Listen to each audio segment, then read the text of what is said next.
And we're live. We're Yes, live. we are. All right. Well, How's it going, E? It's complicated. That used to be my Facebook status before I was willing to admit that I would ever be grown up enough for a real relationship. Those were much more innocent times, weren't they? Oh, but it's complicated. Much more innocent times. Maybe, man, now it's come to fruition. Well, no, actually, it's been complicated for far longer than my Facebook relationship status. Yeah. I mean, is it even that complicated, right? It's actually pretty simple when you break it down. I guess just the whole situation right now is complicated, but it's actually really simple. It's really simple. There, has been 400 years of oppression of Black and brown people in the United States. Yeah. And with camera phones and everything, the last 10 years, we've actually gotten to see it right in our faces many times now. Yeah. What the police specifically are doing. And I think that this most recent one of George Floyd getting killed in very cold-blooded fashion, like cold-blooded murder. Yeah, by a absolutely. Police officer, by a group of police officers. I guess really is kind of the last straw. And it's time for all of us that care about justice and human rights and our fellow people to get up and fight for a change. Amen. I mean, look, you put a pot of water on a stove for long enough, it's gonna boil over, and that's clearly what's happening. This latest tragedy, I mean, it's the first time I think we were able to actually see the police kill one of these Black men. Women. And of course, and women. But I think this is. Am I wrong with these other? This was I think that had something to do with it. And this was a really gruesome video that was impossible to watch for me to the end. But also impossible. I mean, impossible to deny that the use of excessive force. I think we've seen that across the political spectrum, right? Of how shocked everybody is by it. But it's not, it's shocking and upsetting to see it, but it's not shocking that this is happening. We know this is happening. Absolutely. And I think, enough of us two white boys talking about this shit, right? I think what we've taken out of this is we have a platform and we want to give a chance to people of color to use this platform to tell their stories. Yes. However they want to. We're not going to show our intro, our usual fun schmoozing intro this week, which is fun. It is fun. It's a great intro, but it's just not appropriate. Yeah. This is not appropriate this week. We're going to keep schmoozing, but about serious stuff, not lighthearted stuff. Yeah. And we have DJ E-Clyps from Fort Wayne, Indiana. We brought him in. We got in touch over the weekend and got him as a guest. We felt like it was important to have a person of color in the U.S. from the U.S. to talk about what's going on. And also, he's been doing, some amazing work. He's also a photographer as well as a musician, and he's taken some incredible photos of the protests in Fort Wayne. And even taking some rubber bullets for his. We was shot. He said, when we're going to get to see the bullets on the show, he's going to show us this and give us some narration for his photographs, which are beautiful. He's shooting in black and white. We'll get all the details for all the photography nerds out there, what he's using and stuff. But he's got some beautiful images, and he's really captured the emotion of what's going on. And I mean, it's palpable, though. I think it's very easy to see the emotion, but he's done it in a very beautiful and artistic and painful way. So that's cool. And continuing sort of this photography thing, which is cool, from last week's show with Tom Trago, who had a very different type of photography. But yeah. So I mean, let's get into we're gonna stick with our Bandcamp song of the week. but focus on protest music here. There's a great song by the Soul Jazz Orchestra called "Police the Police." Out on their last album that came out last year. It's kind of what we need to do right now: is police the police, defund the police. Really have a rethinking of how law enforcement works in our country. I think that's what everybody involved is calling for. Totally. And just a reminder, if you love this song, 2 days from now is the next Bandcamp. What do they call it? Month. What do they call it, Eli? They're waiving their fees. I don't know what they're calling it, but Bandcamp is waiving all their fees on Friday. There's 100%. A lot of labels, actually, including Soul Club Records. We're going to be donating all of our proceeds to different causes. We haven't decided exactly what yet, but we have a EP coming from Life of Planets on Friday, which actually has a political track on it called Move It Forward. Yes. And he's choosing a organization for us to donate the money to. So thanks to Bandcamp. Yeah, it's Friday, a good time to do it. Yeah, for sure. Let's get into this. Police the Police. I'm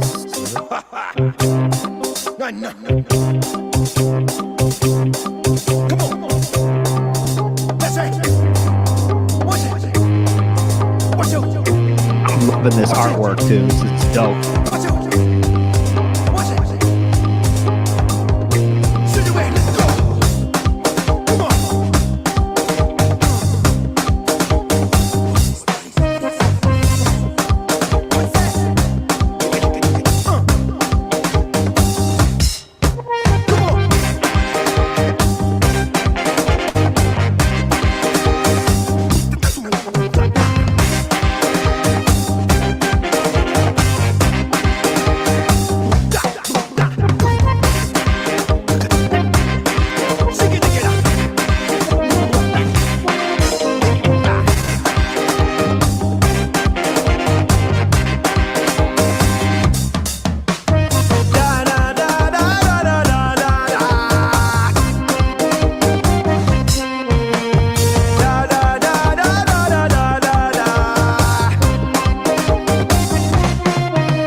Tina tuning in. One of our loyal listeners. She is a great listener.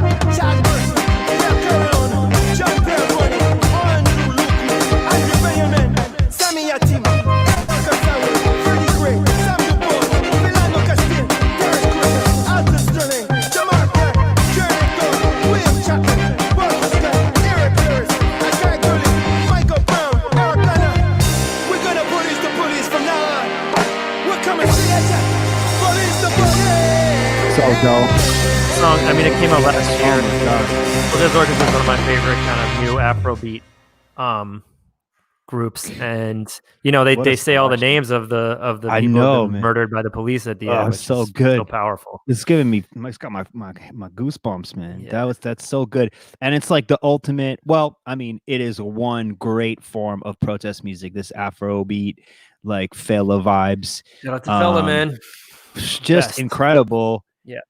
That I haven't been seeing a lot of Afro beat. Maybe it's just like sort of more niche, and it's like definitely we love this, but like it seems like the popular move right now is going to all these bringing Bob Marley back.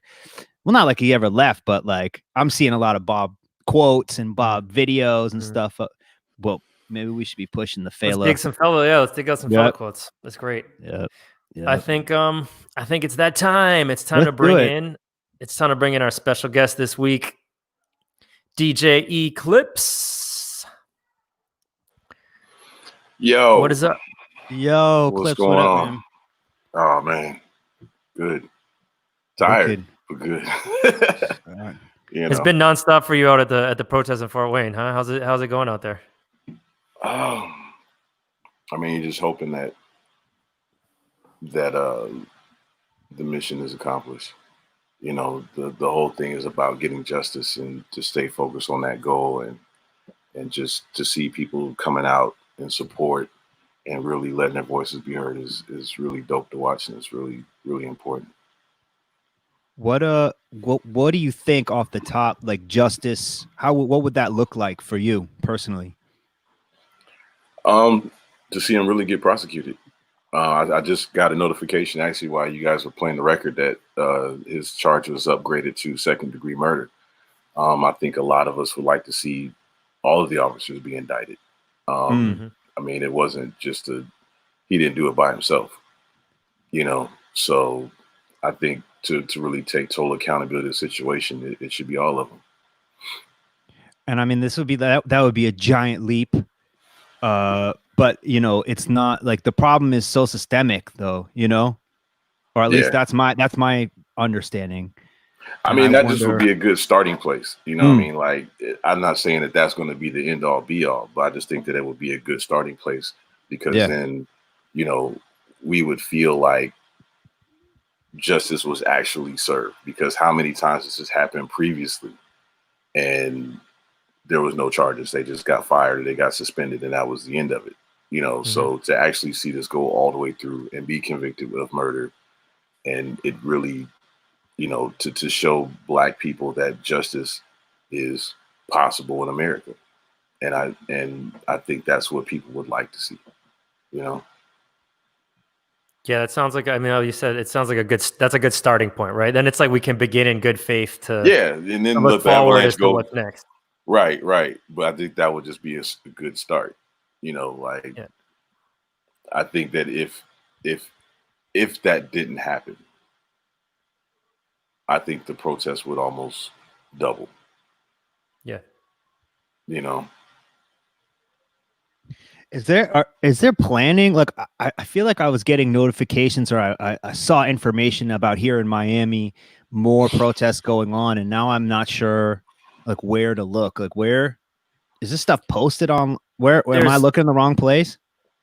There's Instagram accounts for, I mean, each city has different accounts. You got to kind of see somebody who in Miami who's involved, and I know for New York. For New York City, there's an account that I found that's posting when and where the protests are. Okay, thank you. Yeah, and some are doing them like Discord. Some are doing Discord. Some are doing Facebook. Some are doing Instagram. I mean, there's a lot of channel switching going on, because some of them are being intercepted, and you don't want to attract the wrong people and stuff like that. A lot of people are starting mailing lists, phone lists, things of that nature, because you kind of got to get creative with some of this stuff. Yeah. Well, going back through your social media, like you've been definitely advocating civil rights for a long time. I mean, do you want to talk about this kind of stuff? Like, I guess, like, we're here, we're two white Jewish guys. We acknowledge our privilege, and we acknowledge, the role that Black music has played in our lives and in Soul Club. It's everything, it's the root of everything we do. But You know, I think that's just like how to move forward with compassion and authenticity. And I don't know, it's just it's a tricky place. It's a tricky place to, you know, we've this is nothing new for us, like wanting to bring races together and spread a message of love. Well, also fighting, you know, and also fighting for justice. But I think, you know, a perfect example is this blackout Tuesday situation that happened yesterday. It's like seemed like it was coming from a good place and like a great way to bring people together, but really ended up being a negative for the actual movement. And you know, I fell for it. Usually, like as someone who's a critical thinker, like I feel like I'm very savvy about what to really get behind on social media or just generally. And even I fell for that shit. That was like that really kind of brings to the forefront like how hard it is without like a centralized leadership to like actually to know know what to do to make the biggest difference, right? And where to put your energy.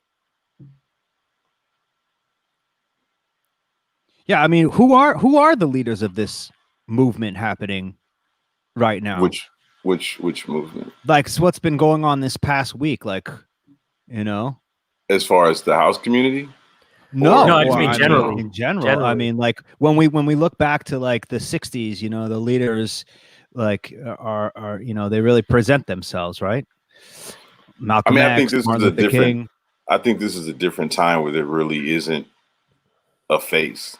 You know, I think now that it's just grown to the point where people are so fed up and so outraged that they're not waiting for someone to tell them what to do.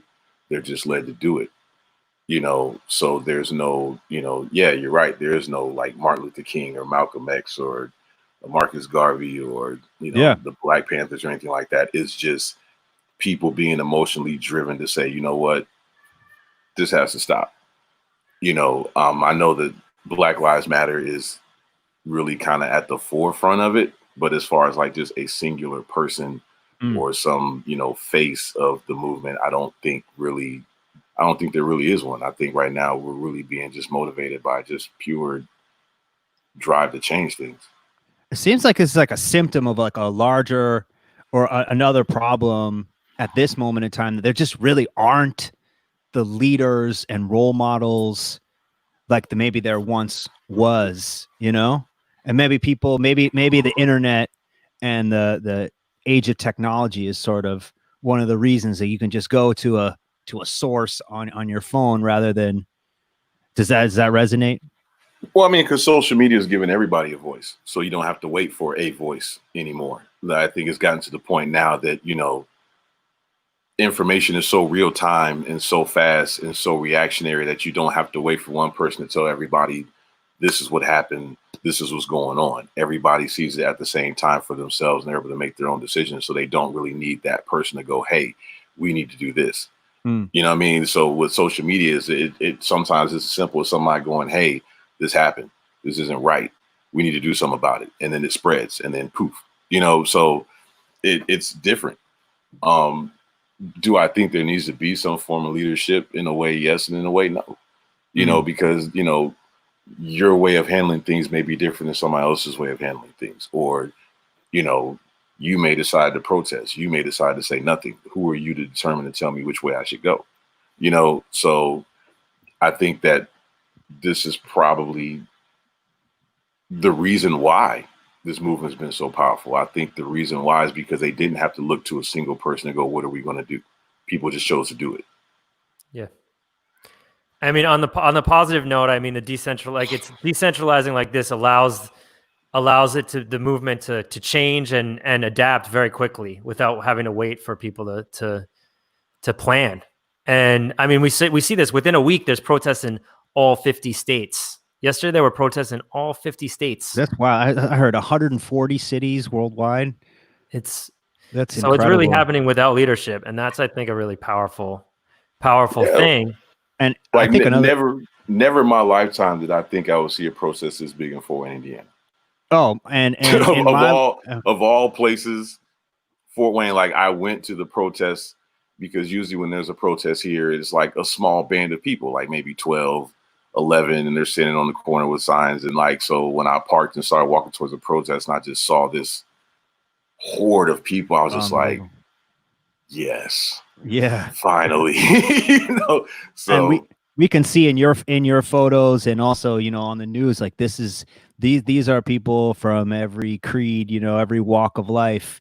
I think that's really powerful that, so many different ethnicities are coming together for this cause and standing up for Black Lives Matter and what's going on right now. And also, standing up against police brutality. And that makes me feel, at least, I don't know, that there's something really beautiful about that.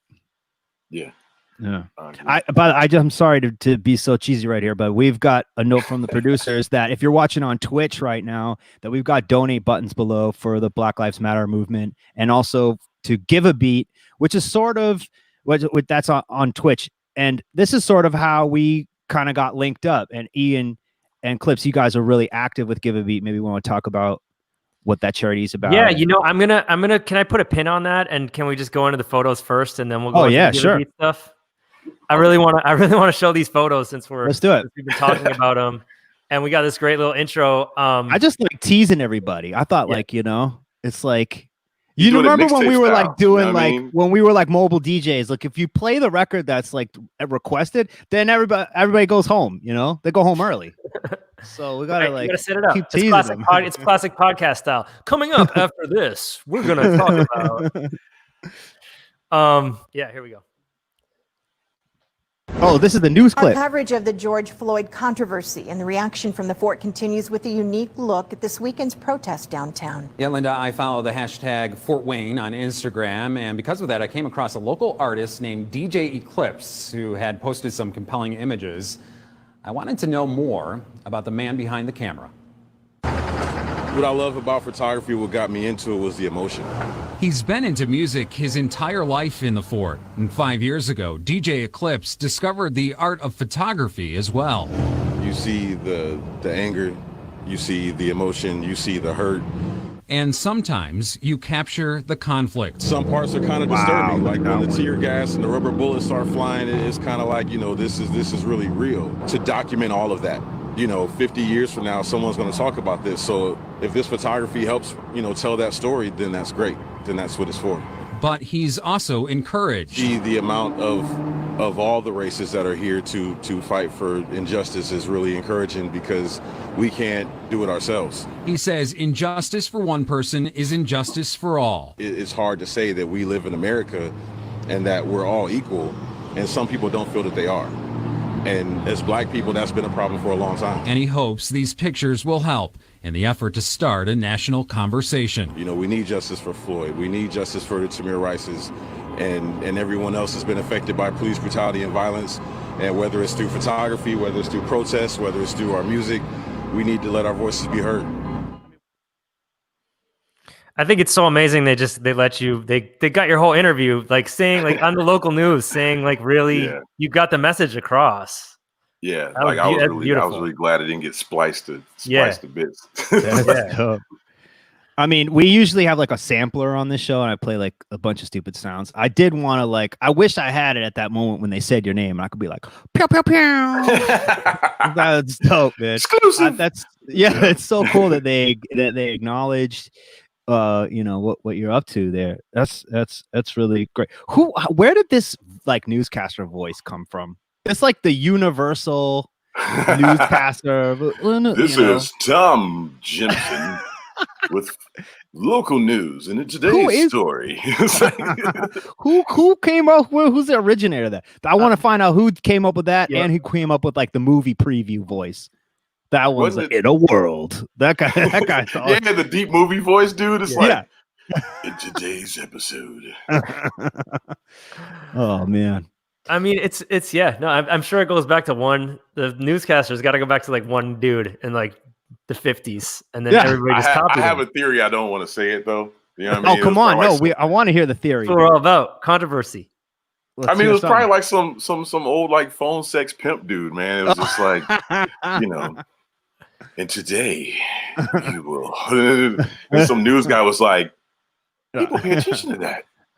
In today's news, they're like, get that energy. Like, so I like it, man. Let's run some of these photos and see talk about what's behind them. Well, first of all, I wanted to say I love that you're shooting in black and white. That is just dope. you know what's funny is my mother hates black and white. Really? So like, oh yeah. So like when I show her the photo, she's like, I love it, but I just wish it wasn't in black and white. And I'm like, Mom, chill out. Like, but like to me, black and white has more of a timelessness to it. You can't. It really. I was thinking the same thing. Exactly. I was thinking the same thing. And I mean, while you can do so much with like color photography, especially, are you shooting? Is this is it digital? You want to tell it like just the nerds like what you're shooting with? And I shoot with the Sony A7 II, and the beauty about with the mirrorless cameras is I can see black and white in my viewfinder, so I can actually shoot black and white, so I don't have to shoot color and then convert to black and white. Like I literally see what I want to shoot, and it comes out exactly the way that I shot it, which is a whole lot easier than trying to see things in color and then flip it to black and white. So it helps. Can we go back to the one with the kid on top of the shoulders there? That's like a really powerful image, man. Yeah. Especially the innocence and the smile on this child's face. And maybe he's just he's getting your vibe, you know what I mean? And that's what's putting a smile on his face is your energy. But I mean, it's just like, oh man, you can almost imagine the worry in the mother's eyes behind those sunglasses and mask, which is also such a strange thing for this to be going on with, with this cult with COVID. Like what? I wonder, do you think that like, is that like fuel on the fire? You guys think like just everybody unbelievable. I mean, I mean, it's good to see that people are still, trying to practice as many safe precautions as possible. You know what I mean? So like there were literally people out there handing out masks, handing out waters. One guy brought like a gargantuous truckload this of shot is also pizzas. Pause on that one for a sec. That guy right there, what this happened was a protester got shot in the eye with a canister, and he lost his eye. No. And so when I first saw the guy with the blood on his shirt, and I asked him if I could take a picture of him, and I asked him, I was like, where'd you get hit? And he was like, that's not my blood, that's his. Oh my God. And so then when you saw the guy, like, I mean, all this was just out. And, what? And you say a canister? That's a canister of tear gas. Yeah. A canister of tear gas hit him in the eye. He ended up losing his eye. And so, and I saw the blood on his shirt, and I wanted to capture that photo, and I thought it was his blood. And he said, "No, that's his blood." This and is incredible. But even still, like it bothered him. You can see it. Yeah, you know what I mean. You can see like, he's all fucked up, And that's that's been kind of my focus on doing this photography, is to capture the emotion of people that are there, because they're, like there's a lot of things you can't say, but your eyes say it. And that's kind of the focus of what I try to do, because you see some people that are just so frustrated that they don't really say anything, and they just sit there and they're holding the sign, but their eyes are saying a lot, and that always doesn't get translated right, because they don't get a microphone, or they don't get to go on the news, or they don't, you know what I mean? So to have these images come out the way they did and speak to people the way they did, like, I really feel like it accomplished exactly what I was hoping it would do in the first place. What's going to happen with all these people? This is like the third or fourth instance that I've heard of someone losing an eye from the protest. I mean, what's going to happen with these victims? Is there going to be lawsuits? There's a lot of violence. There's a lot of people getting injured by police. Are there just going to be a flood of lawsuits? Like what's going to happen here? I mean, if I lost my eye, oh my God, I'm suing. Yeah, absolutely, man. Hey, you can call it what you want, dude. But yeah, because the one that got shot in the eye was a photographer. Yeah, I she think there's was been like, 2 reporters. I Yeah, she was- saw the photographer. I saw a friend of hers posting about that, and luckily she it was was her, like- her non-shooting eye, yeah, though, right? she said, I don't mind losing an eye. As long You as know, as many black people's lost their lives. Yeah. Fuck this eye.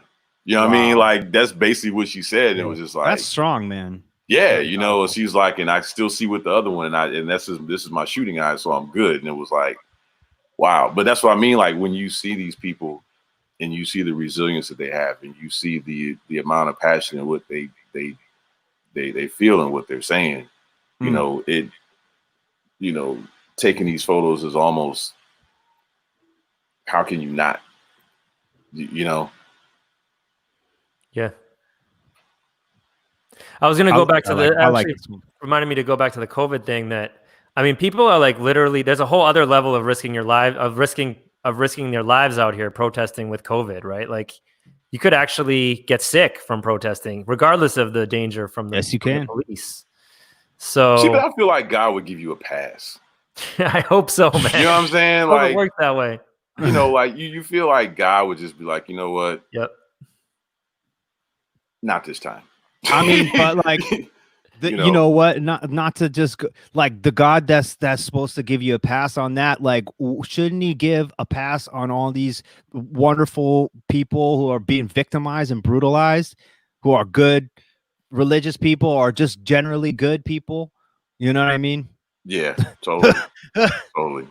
And you know what's sad is always a lot of cases the really good people, and that's what makes it hurt the most. Like, when you really know that somebody was a good person and they were doing good things, and you know, just genuine good-hearted people, and then gone. It's like, those are the ones that really hurt. Like, I saw a picture today that George Floyd's daughter posted of her on his shoulders, and it's just like, when you see those, man, it hits you in a place that you can't just look at that and go, you know, like, it hurts. It hurts. And look, I would even argue that it's even if it's bad people, right? Like, there still is. That's what we have. We have a system where you're innocent until proven guilty here in the United States. Even if you're committing a crime, if you're not threatening a police officer, you deserve to be arrested and taken to jail and tried in court. That's how it's supposed to work here. Whether you're a good person or a bad person. I mean, this is like, the justice should be applying to everybody. Yeah, but for black people, that's not how it works. You know, for most black people, that's the exact opposite. You're guilty and hoping that you're proven innocent. You know, so and that's what I'm saying. There's so many issues that black people we're trying to speak about right now, because you know, we are speaking about police brutality, but also, you know, systemic racism and all kinds of things all at the same time. You know, so yeah. This is a really great shot. Yeah, I love this one too. Like, sorry to get on the topic of like the artistic direction of your photography, but you're like really great. Like, I guess I really appreciate portraits, and you really nail it. Yeah, that I shot another photo of him with the bullhorn, because the dad originally had the bullhorn. So then when I saw his son with the bullhorn, I was like, wow, like, it was almost like you literally were watching a rite of passage in real time, you know, to see the dad protesting with the bullhorn, and the son ends up with the bullhorn. It's just like, that whole just watching it happen is like, wow, that's crazy. This is a great image. I also love that there was one of a white guy with longer hair, the mask down with the tear. That was really incredible. And then this young blonde woman with, like, it's her back, and you could just see, like, the confusion and, like, the sorrow, like, in her body language, you know? Yeah, this one, and I didn't know if anybody that really one there. This is like, not. oh my! I'm just looking at this. I'm like, oh my god! Like, what do you? Just like the overwhelming. That's just great. You really captured the body language. Yeah. I want to touch on, because this picture, you know, shows that one shows the police, and then you have that great picture of the police coming through the cloud of tear gas. Oh yeah. you know, what has been the experience, you know, with the police and how they're acting towards peaceful protests in Fort Wayne? These. What are you holding up there? 2 of these rubber bullets I got shot with. Oh man. I don't know which 2, but yeah, 2 of those. Where did they hit you? I caught one in the calf and like one in the back of the leg. Oh man. And what does it feel like to be shot by a rubber bullet? It's not like paintball. It's worse than paintball. Well, yeah, because they're a lot smaller, and like if you can see it, you can't really squeeze it. There's not a lot of give to these bullets. Wow. You know, so when it hits you, like it's not giving in when it makes contact. Like it's pretty firm. I mean, it stings a lot, but it's not, you know, you'd rather get shot with one of these than with a real bullet. I'll tell you that. You know, but yeah. This is but even like just the tear gas canisters, it's not like it's just like one at a time. There's like 4 or 5 going simultaneously, and then like they're shooting sparks everywhere. So they shoot sparks? Because they explode. Yeah, they're like projectile canisters, like these big silver canisters, and like they shoot them, and then like when they hit the ground, like all these sparks are flying out, which is why it's hard for protesters to sometimes pick one up and throw it back because they're so hot. So like you'll see a lot of times, you know, protesters will take like, you know, a road cone and put it over the top of it and douse water over it, or they'll take a helmet and cover it up and then pour milk or something over it. Like, because you can't just immediately grab it because you'll burn. Is that by design, or is that like what's like?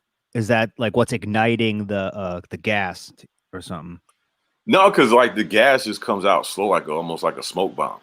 You know, I was wondering how you do like what the Yeah, but it's you know, and it's one thing if you've never experienced it before and it makes contact with your, you know, like I would have to constantly tell other, you know, protesters that were kind of new to it, like, look, don't rub your eyes. That's the worst thing you can do, because once you rub it, and it really is almost like it reactivates itself. Or if you scratch it, or you anything like that just makes it worse. So the first thing you are looking for is just something to wash it off. And then like it's on your shirt. It's everywhere. So then if you forget that you got sprayed and then you go to wipe your face with your shirt, you just start it all over again. Like it's crazy. It's intense stuff. My God. I remember once I pepper sprayed myself. Yeah, pepper spray is the warm up. That's the warm up for. And then there's mace, and then you've got the bear spray, and then you've got that, which is like CS gas, which is a whole nother, like, take pepper spray and then multiply that times like 20, and then you got those CS gas is what the cops are throwing out. Yeah. And this goes back to my question, like, you know, why did the cops engage? You know, how did the cops engage with the protesters? You know, was there any threat to the police, or were they just no? What happened here, I can't speak for other places, but what happened here was basically they wanted the protesters to stay on the sidewalks, and it got to a point where the protesters literally got so massive that they literally just blocked traffic, and it was a main street. And so now traffic's backed up for quite a few blocks. And that's what set it off here. I don't know in other places, because like they didn't really have barricades to say, okay, like here, there's just like a court, like there's a big lawn in front of the courthouse. And that's usually where all the protests are. And they kind of want to confine you to that area. And so initially it started off with, you know, people would go into the street when there was a red light and kind of protest. Then when the light turned green, they go back on the sidewalk. And then at some point they just said, skip it. We're just, you know what? Why are we protesting on their terms? We're in the street. And then that's what set it off. Yeah, because in that photo right there, that's the courtyard. So like that. I'm trying. That's another super powerful one. Yeah, and it was like that courtyard, but then behind that, and I wish I would have had a picture of it. behind those police cars, there was like 12 cops with canines. And I think we were talking about that when we were just you were telling us about that. Like, how could they be bringing police dogs right now? Yeah, like it almost made you think we were back in the 60s. Like at some point, you're going to let these dogs loose. Like this is wild. Like, what purpose would a dog have right now that you would need to? You know what I mean, like you're just missing the hose at that point. You know. Yep. I mean, they had snipers on the roof of like some of the parking garages. Yeah, I've seen some photos of people like catching the snipers, or just spotting them and posting those images, which is just like, what, like, oh man. I guess like I've never seen anything like this in my lifetime, and like my parents, they're in their 70s.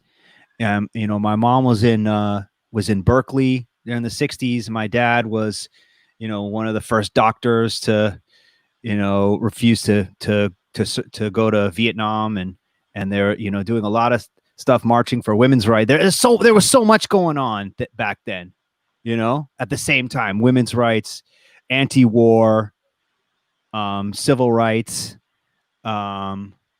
And I just remember, I had a long conversation with my dad recently about that summer of '68, and how much rioting was going on. And I think that's probably the last time that we had something on this scale. Maybe we've surpassed that.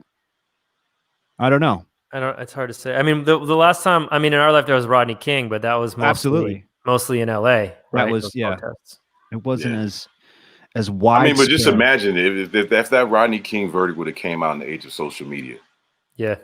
It probably would have happened like this. You know what I mean? So that's why there's so many protests across the country, because it's not just limited to one area anymore. Like you literally watched a man die on camera in real time. And even after he was dead, still just to watch him lay there with a knee on his neck. You know what I mean? It is like that. Like I didn't really want to watch the video, but I had to watch the video. And when I watched it, like my stomach was in knots for the rest of the day, hours, because it was like, that was just too much. That's too much, man. I couldn't watch the whole thing. I couldn't do it. I made myself do it, and I almost regretted that I did. Yeah. But it makes your photography more realistic. Like now, because now you're not just shooting with your eye, you're shooting with your heart. Mm-hmm. You know. You think I should try to watch the whole thing? Think I should get through it?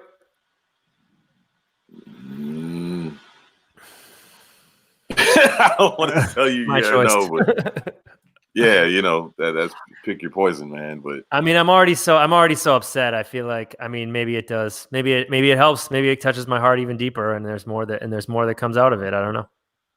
Yeah. But yeah, I heard my daughter in the background through the door. I heard her too. What she said? Pictures, and also, something that I think about. It's like if you have children, just thinking about what it would be like to know that your child, as they grow up, is their life is threatened just walking down the street is something that like really, I feel like should really convince anybody, right, that has kids, like that this is this kind of justice and equality for Black people, for people of color, is something that we can all relate to in that way. Just imagine your kid. Imagine that Tamir Rice was your kid. Imagine George Floyd was your kid. And just like, how can you stand by and let this happen, knowing that innocent people are getting stopped and murdered for the color of their skin? And I've seen, pleas from different parents, and like that hits home for me as a parent, but also I feel like it's so powerful. And I wish more people, who maybe don't see how serious this is, could see that, hear those pleas more loudly. And the segue from that because I know we planned on talking about some things in particular, but it's hard for me to imagine that a culture such as house music that's rooted in Black history, that was founded by Black people, people of color, Latino, for you to now just get to the point that on, Blackout Tuesday, you're just now understanding this. You know what I mean? Like, how many, because house music's been around since what, the 80s? Yep. So how many people have suffered from this level of brutality and racism and systemic racism and injustice? This has been going on since the inception of house music. So to be a part of a Black culture, but then act as if just yesterday or last week that you're just now understanding the impact is what Black people in house music almost are kind of struggling with. Like, wait a minute, so you're just now getting this? Which it's got to be some, it's got to be self-promotion, a level of self-promotion there, Yeah, but okay. No, I'm saying that is maybe the motivation, because when you jump on the bandwagon with what's hot, then you're now trying to I think the positive would be that, let's say that person is of influence and they make that statement and they make that claim, whether they actually believe that or not in their heart, maybe they're able to persuade someone else. That could be a positive, but I agree with you. It's like, I think this is it too late, too little, too late. But house music had, dance culture had the perfect time to have this moment 1 or 2 years ago, when the police put those assault rifles in Moody Man's face. This is I'm really glad you remembered to bring this up. This is, can you set it up for our watchers that don't know what happened to Moody? And Moody Man is a Black artist from Detroit in the techno community. And basically the police pulled up on him with assault rifles in his face because they basically tried to accuse him of breaking into his own house. I think they were looking for someone. That's the account that I heard. They were looking for someone and they mistake his identity, or as so often happens. But that was one of those moments where the dance community could have said, this isn't right. And just that it was like a topic for like a month. It wasn't even a topic for a month. And then it lasted all of 18 hours. Days. Right. That's my point. It's like it wasn't even addressed. It wasn't addressed. But Blackout Tuesday for dance culture could have happened when that happened. Yep. Yes. You know what I'm saying? There's too many moments. And it's funny because I'm doing my best not to have this I told you so moment, because people can scan back in my social media years, go back as many calendars as you like, because this was the same thing I said during Ferguson. These were the things that I brought up during, Eric Garner, Tamir Rice, Sandra Bland, Trayvon Martin. There's too many calendars. Yeah. You know what I'm saying? So it's like, can you really say you didn't know? No, you can't. And that's the part and that's where it's like, and then whenever Black artists in dance culture have spoken up about these things, the immediate response was, well, just keep making music. Just focus on the music. Let your music speak for itself. I literally removed my entire label catalog from a music outlet because I was like, if you're not going to focus on more Black issues, and if you're not going to feature more people of color, I will remove my entire catalog from your store. And I did it years ago. Do you understand what I'm saying? So for me, this is almost like one of those, you know what I mean? Like it's hard to just, what some Black artists have went through in the dance community for speaking up for things like this and have suffered in their careers. I see a note from our producer saying that he's got the news segment from the Moody Man arrest. I think that could be cool. Should we check that out? Yeah, we should. Thank you, Johnny. That's our producer. Pick up the producer. Yay, Johnny. Wait, unlock the door now. I'm gonna break the window. I'm about to unlock it. Unlock it now. I'm gonna break it right now. Unlock it now. Guns drawn and tensions escalating. This video of Highland Park police arresting a popular DJ is blowing up online and creating a whole bunch of controversy tonight. In that video, Detroit techno DJ Moody Man is confronted by police demanding he show proof that the property he was parked on was actually his. Highland Park police just wrapped up a news conference where officers showed the police perspective of that controversial video. Our Sean Lay was there. And Sean, what are police saying tonight about that? Well, the chief just told me here at Highland Park Police that his officers and the DJ could have handled all of this a lot better in a story that has gone worldwide. There he goes, the voice again. Wait, unlock the door now. I'm gonna break the window. I'm about to unlock it. Unlock it now. The video is hard to watch. Highland Park Police holding a man at gunpoint, screaming at him. That man in the crosshairs sounds like he's in fear of his life. Unlock it now. Let me unlock it. Let me unlock it. Hold on.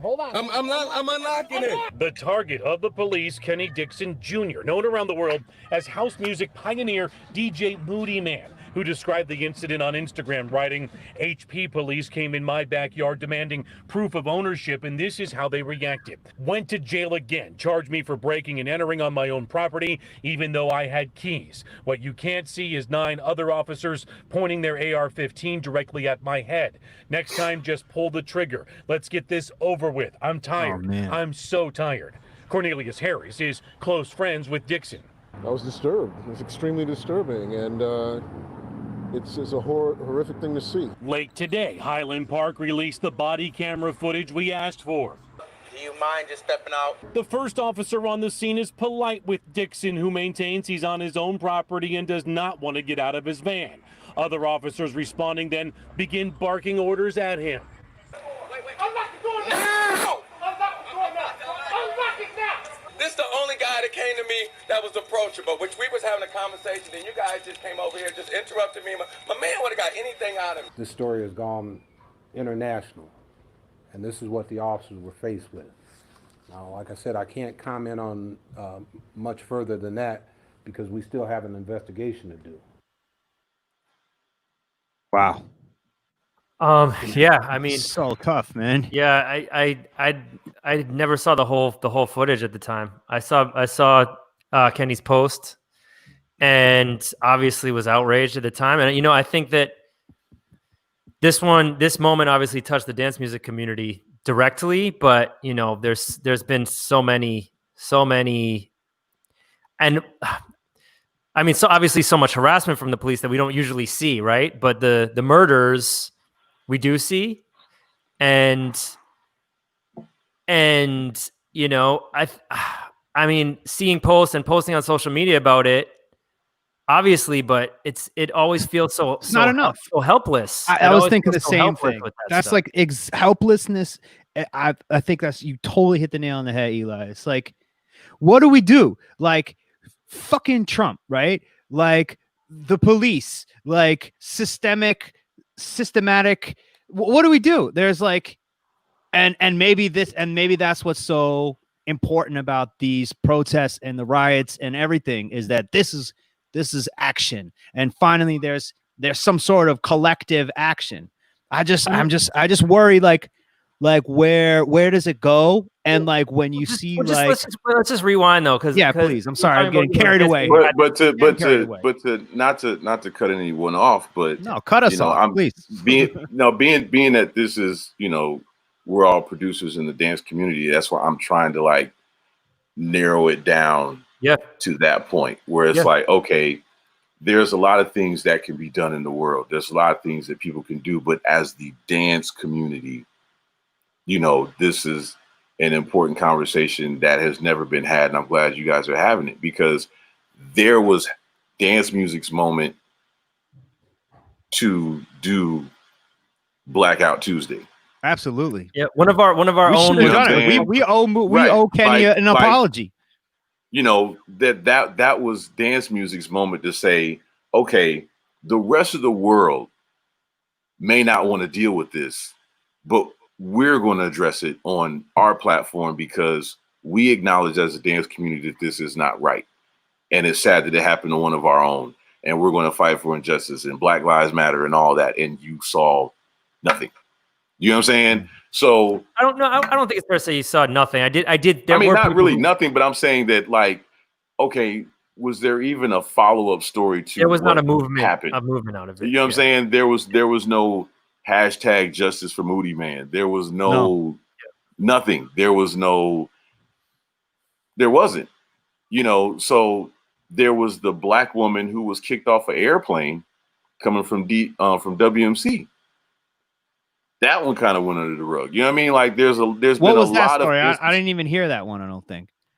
There was a black woman DJ that was traveling home from WMC, and they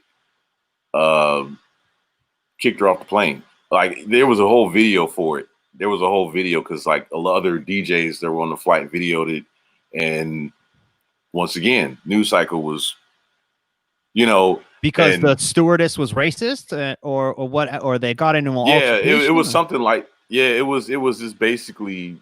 I don't really know the full situation. I used to know it, but like it's been a while since I forgot. But I know the Moody Man was stuck up more than anything to me. But it was like it's also crazy because his voice, like the tone of his voice is so like prolific, and like we've heard it so much. It's crazy to hear.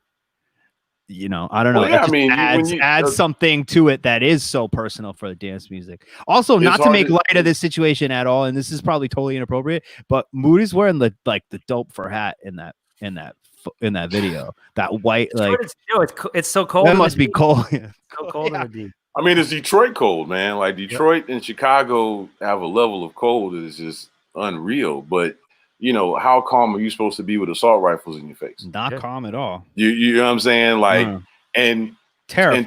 And to have assault rifles in your face in front of your own house. You know what I'm saying? You don't think that man needed the support of the dance community? Oh, big time, man. You know what I'm saying? I think we let him down. Yeah, but as many times as black artists in dance music, you were pretty much told to shut up and keep making music. That's the line. If you speak about black issues, it's like, or other issues, it's like, just focus on the music, or it's, let your music do the talking. Music and politics, don't mix, and we're talking about a culture that's rooted in black culture. You know what I'm saying? This is not like where it's country music where you can say, hey, I've never encountered a black kid in my life. I didn't go to school with black kids. I didn't, grow up in the same neighborhood. And now I'm just aware of things I never knew before. Well, country music is probably rooted in the blues and R&B anyway.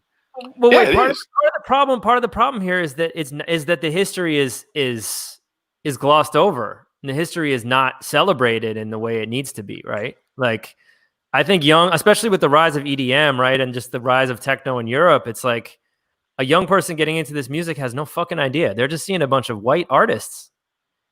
You actually have to actually care and try to learn this stuff in order to learn it. I think that may be part of the biggest the root of the issue here, right, with dance music, is that there's not enough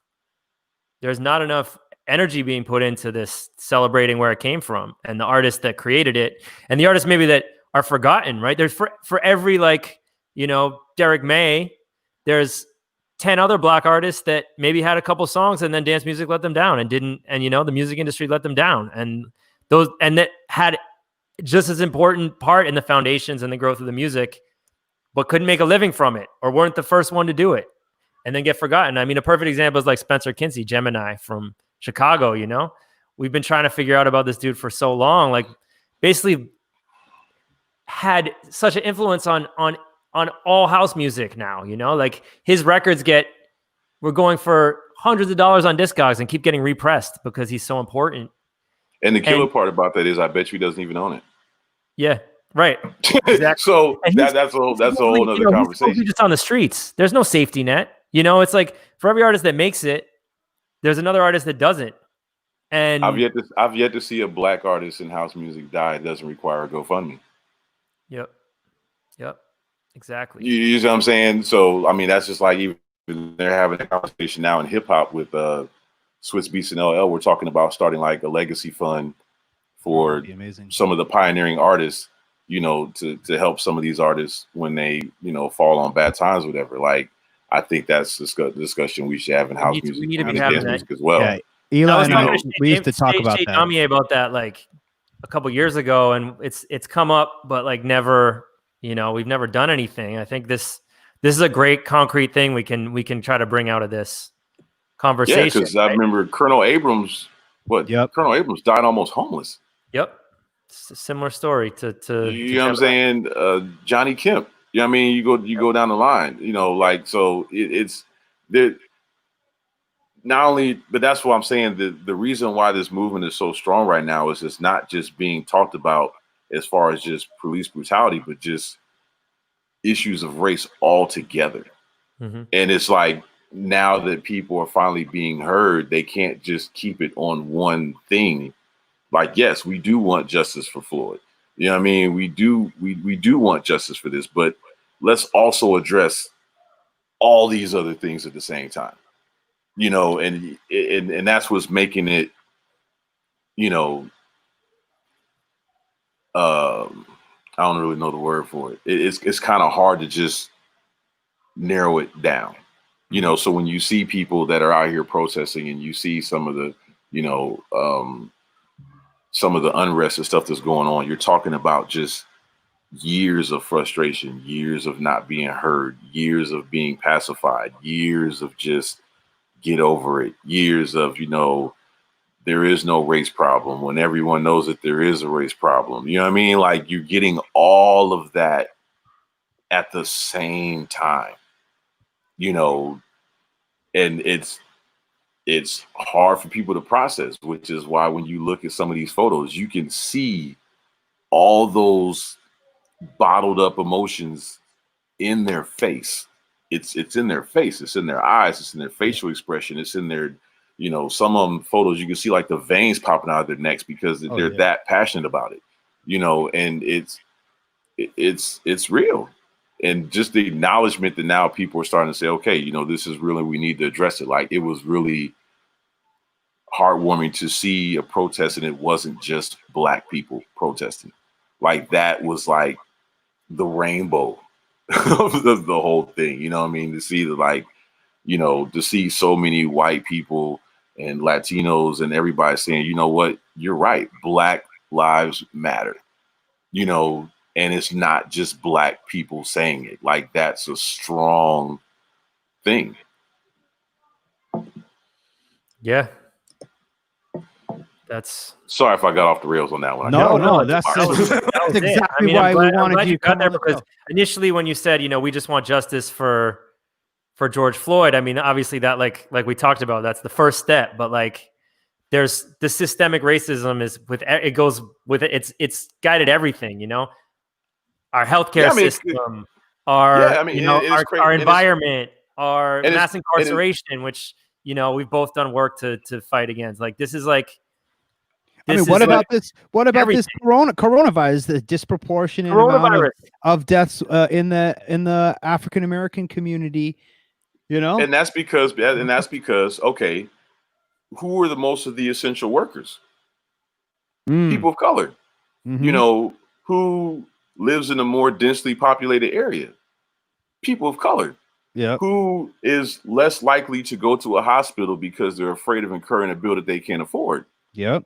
People of color. You know what I'm saying? So is it surprising that almost 80% of the cases in some of these cities are Black people, Latino people? You know what I mean? Like, but this is why, you know, and to me as an artist, it's almost, I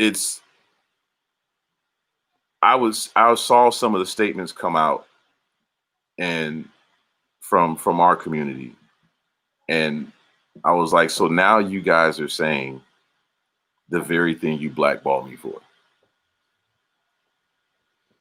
So you feel like you were told to stop talking about politics specifically? I was told directly. Yeah. You know, like, look, the reason why you're not at the place you're at right now musically is because you won't stop talking about things that we don't want to deal with. No one wanted to work with the loose cannon Black dude who spoke about Black Lives Matter. You know what I'm saying? Sorry to cut you off, but you know, so strange to me. Like, okay, we were talking early. Bob Marley, Fela Kuti. You know what I mean? And you know, Parliament Funkadelic, deeply political bands. It seemed like Bob Dylan. You know, the Beatles. Like, it goes on and on and on, and then like it stops. You know, and then you get situations like I know that, you know.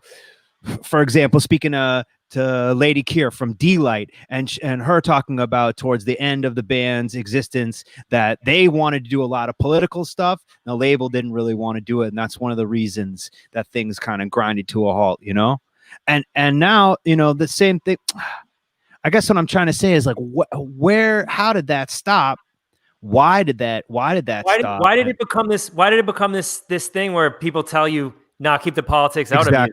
Keep it out. It's a separate thing, because it used to be so hand in hand. Exactly. Like, that's almost the reason for the musician in the first place, is to bottle that message and deliver it to the public and get people. I can give you an honest answer for that. It will require one profanity. That's okay. They ain't got no fucking nuts. You know what I'm saying? So it's like, at the end of the day, if there's some things that you don't want to address, you don't want to be the one that says you don't want to address it. So you basically want to convince everybody else not to say it. You see what I'm saying? Because then if I sign these artists who are outspoken, then at some point, as a label owner or an artist, as a label owner or a promoter or whatever, now I have to address that issue too. I don't want to deal with that. So if you want to deal with me, you need to shut up. And if you can't shut up, then I'm not going to work with you, because I don't want to address that, because I ain't got no nuts. There's a specific moment with this when this happened. Specific moment. Gangster rap, right? Gangster rap. This is when literally the major labels refused to put out political music anymore, because there was too much of an outcry from the police unions, who are the same police unions who still have enough power today to make sure police don't get arrested and persecuted for murdering people. So it's actually very connected to right now. I mean, if you dig into that, like, literally they tried to bring the labels to court for releasing music by Tupac talking about killing cops, by NWA talking about killing cops. They basically tried to you know, take the owners of the labels to court, the companies, and therefore the companies had to back down, and that was the end of free speech for music. The parental advisory label didn't even come out until that started happening. Let's not forget 2 Live Crew. Yeah, 2 Live Crew. Because brother Marquise Miami. Marquise from 2 Live Crew is a good friend of mine. Oh, really? Okay, respect. Yeah. Well, I mean, that was like one of the major turning points where the artist won the court case. But remember, 2 Live Crew wasn't about violence. It was the sexual. It was the sexual side. It was sex stuff. It was just all. They managed. They got rid of Tupac. They got NWA to break up. They got rid of Eazy-E. You know, like that. All that stuff. But they were like, you know, there was like a police face-off at like a huge concert. I don't know how big of a hip hop fan you guys are, but I don't even know if you remember if when Dead Prez dropped the Let's Get Free album.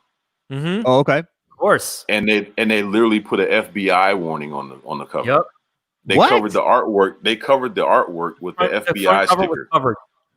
Sorry, can the producer put that question back up? Because this is a question from one of our viewers to E-Clyps and to all of us. Do you guys think it would help if fans and other music brands collectively begin calling out labels and such that are watering down politics in music / preventing proper free speech in this regard?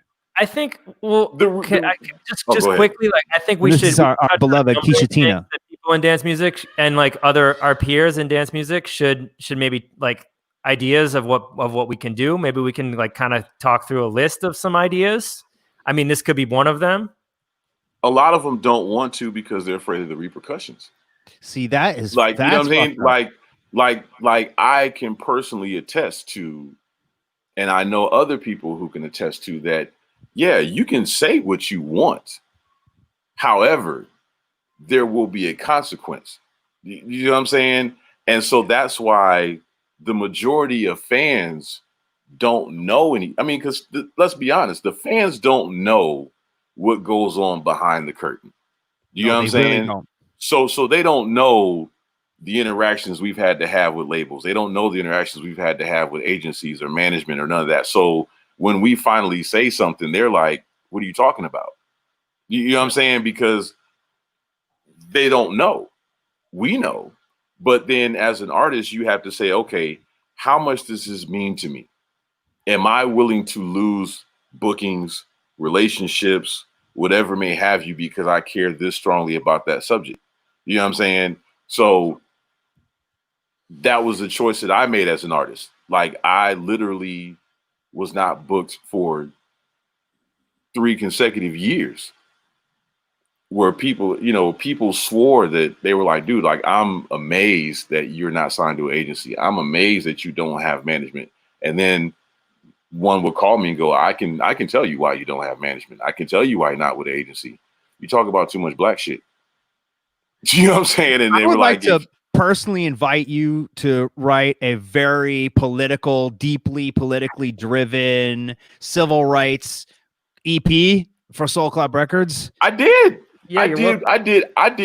Okay, let's wait. What? Am I asleep? Right? No. I'm gonna run the timeline to you. I'm gonna show you how far back this goes. I don't think we didn't connect. People. We should have connected years ago. I feel like Clips. I can't believe it took this for us to connect. Wait, you wrote music for us that we didn't put out because it was too political?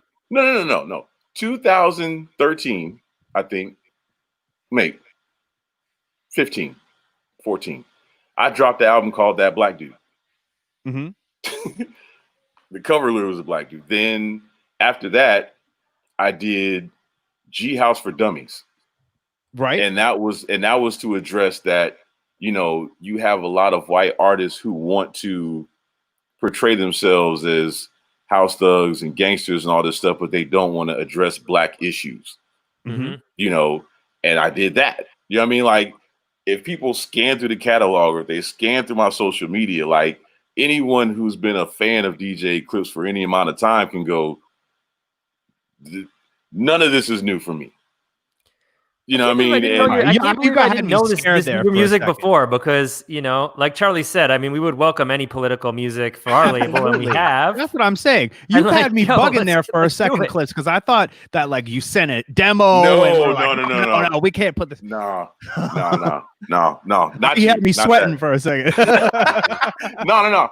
I mean, but honestly, and I mean, I had, and it was funny because I got a phone call yesterday from a person that a couple people that mean me well, and they really deeply cared about me. And one of them apologized and said, I'm sorry for the times that I told you to basically stop talking.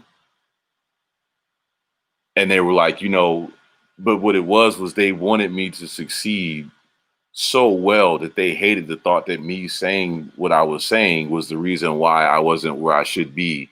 So they were like, for the sake of your progress, just shut up, just play the game, just You know, if they want you to make music, just make music. And it was like, to me, it wasn't worth it.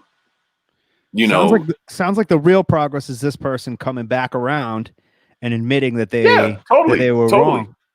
Yeah, and I mean, but like, look, here's an example, and this has nothing to do with politics, but it does have to do with like authenticity, right? Like we see artists all the time that came from this, and then their fees started going up, and the stages started going up, and the music changed, and they found themselves down the line with like, you know, a lot more opportunities to perform, but like they don't like the music that they're playing.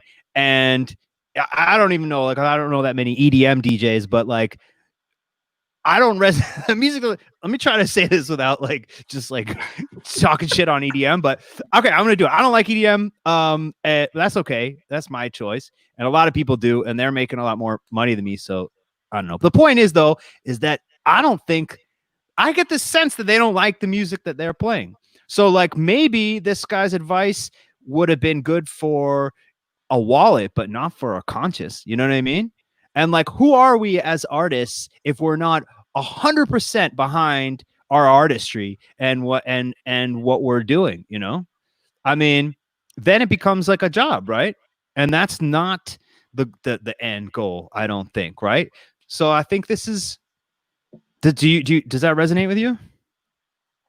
I think that, you know, that labels forgot what music is about.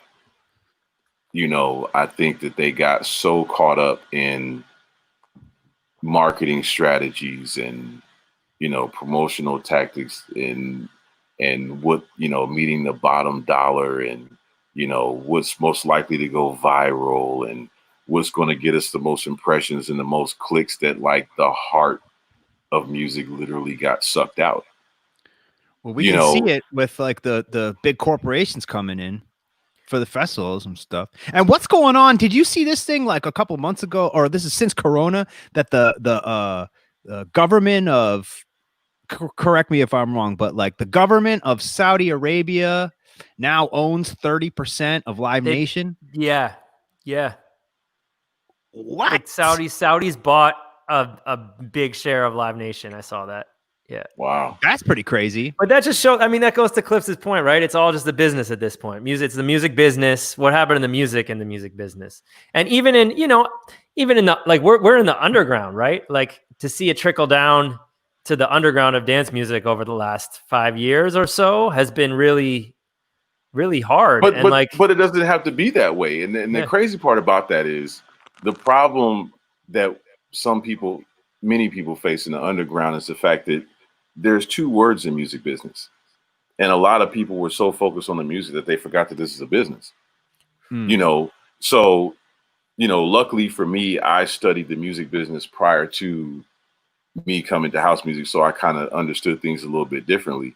But you have to think that the majority of the reason why some things are the way they are in the underground is because most people are only looking at two streams of income, and that's sales and bookings, you know, and most people are just looking at bookings. Right. And so then when those bookings start narrowing down, things get really cutthroat. You know what I'm saying? But it's like there's 7 other streams of income that most of them are oblivious to. You know what I'm saying? Like it was so dope to see Charisma's song on that Google commercial. Yep. Shout out you to know Chris. what I'm saying? And he probably made more from that Google commercial than a whole year of releases. You know what I'm saying? Like, but that's another stream without of a doubt. Probably a few years of. Oh yeah, no. Our label has made. We had one big sync a couple years ago, and that's more than we've made ever as the label from royalties. Yeah, right. That's so like, you know, like so. And that's why, like, when I did like all the food songs, like pancakes and French toast and all that stuff, like, you know, I'm trying to think on a different level. Like, okay, Mrs. Butterworth may potentially sync this record. You know, Aunt Jemima may sync this record. You know, IHOP may grab this record. And you know what I mean? And it was funny because, like, when I approached the label about it, and I was like, yo, like, why can't we send this record to IHOP? Like, IHOP and clubbing go hand in hand. Like, this makes complete sense. And it was just like you were talking to like the wall, and they're like, what do you mean? You know what I'm saying? But like, and I think that will help the underground a lot to be educated on the fact that there are multiple streams of income that we could be looking at, and not just two. You know, like it would make things a lot less tense, you know, which is reason why, you know, the whole controller versus vinyl debate started, because it was like, you know, the people that used to be strictly vinyl DJs that were going these bookings were now getting their bookings taken by people who had controllers, and that's what started the whole debate. Okay, but that's because you're looking at one stream of income. There's multiple streams of income. You know what I mean? So like a lot of these debates and the unnecessary arguments would be negated just by simply expanding the mindset of the business. It's funny. We had our friend Tom Trago from Amsterdam on last week, and he was saying the exact same thing. And I think this is something COVID should give us all an opportunity to take a step back and really try to focus on those opportunities as artists. Yeah, but then what segues back into our initial conversation is the reason why most pioneering Black artists can't even exercise those other streams of incomes is because they don't even own the rights to their masters, which is a whole other conversation. Right. You see what I'm saying? So if you're a struggling Black artist who's been doing house music for 25 years and you fall on hard times, you have to get permission to put out your own music for a greatest hits album.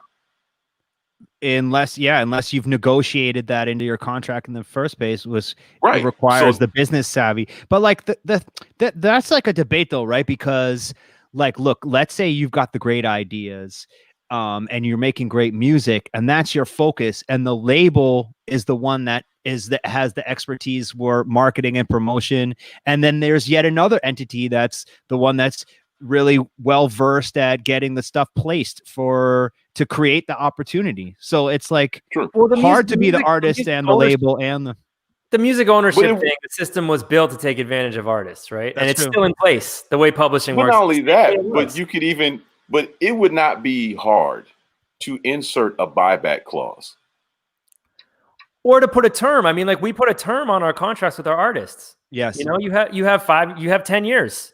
And after that, right, then the artist owns the music again. That's fair. But I'm saying even if you were to sign a perpetual license, okay, to insert a buyback clause to say, okay, let's say you sign this record away perpetually, and it didn't it did really well or didn't do really well. It would be empowering for artists to even say that, you know, I can propose to buy that master back. Mm-hmm. You know what I'm saying? I'm not saying just give it to me just out of gratuity. I'm saying, look, this is a business.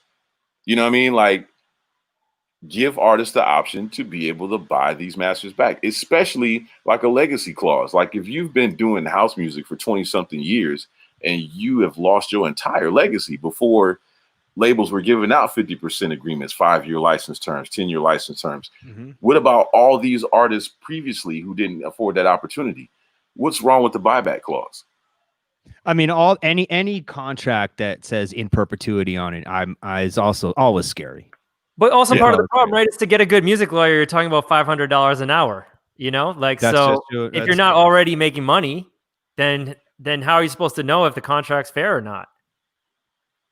Yeah, but then that also stems into, you know, the older generation interacting with the younger generation. You know, you've had people who've been in this business longer than us, and they say, okay, you know what, to prevent you from going through the difficulties that I had to go through as an artist, let me pass this information down to you. Mm-hmm. You know, like that's how you start that. Everybody can't afford $385 for an entertainment lawyer. Everybody can't go to school for music business and contract law negotiations, but some things can just be passed down in the spirit of PLUR. You know, if PLUR is really efficient and it's about peace, love, unity, and respect, I respect you and love you, and I want to unify you enough to pass that knowledge on to you. That's not hard. You're giving a great segue to introduce your record right now, by the way. So do you want to play? You want to play the one? This is one of your more political records, right? And we haven't shared your music yet, so I think this maybe is a good opportunity. Sure. There is no PLUR.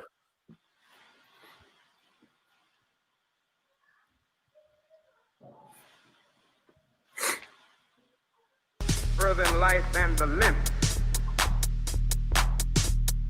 They develop their inner powers. They do their jobs well. You know, they try to live as if nobody else lives in the world but themselves. And they use everybody as mere tools to get to where they're going.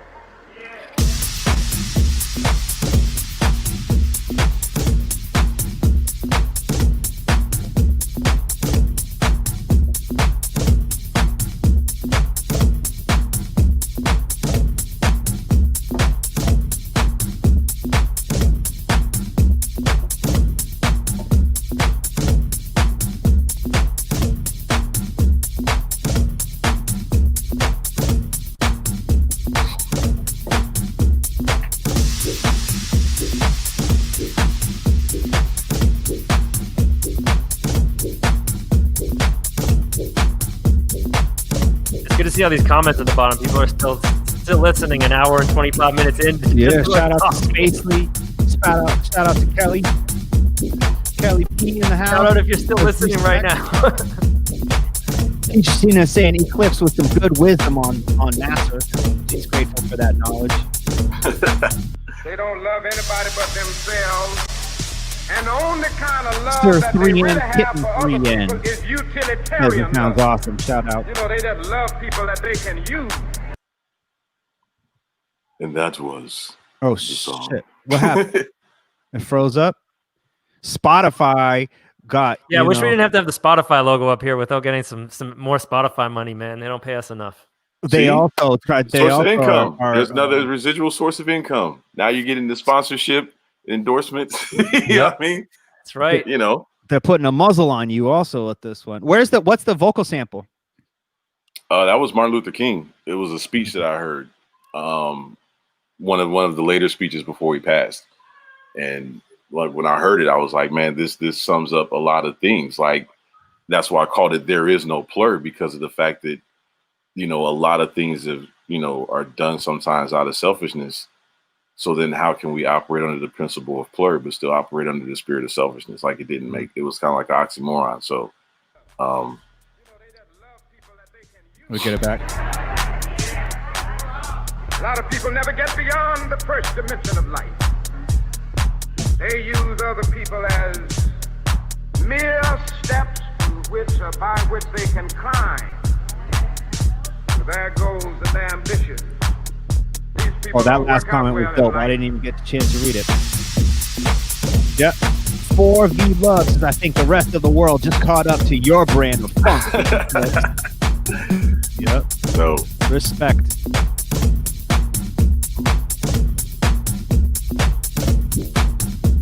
And the Elysian Unicorn, shout out. I think man, shout out. I mean, I think something that would be really valuable that we can do, and I mentioned it before with that other comment, is like, what can we do as dance music? Like, you know, what can we really do come out of this and use this movement in this moment to make a call to the industry, right? For what people can do, and also to the listeners. They call it the law of gravitation in the physical universe. I'll wait till in the spirit of plur. Yeah, I'll wait till the song's over with, and I can answer it better. Or we can just cut it now. Okay. We're gonna get one more drop in. This universe that way. That is.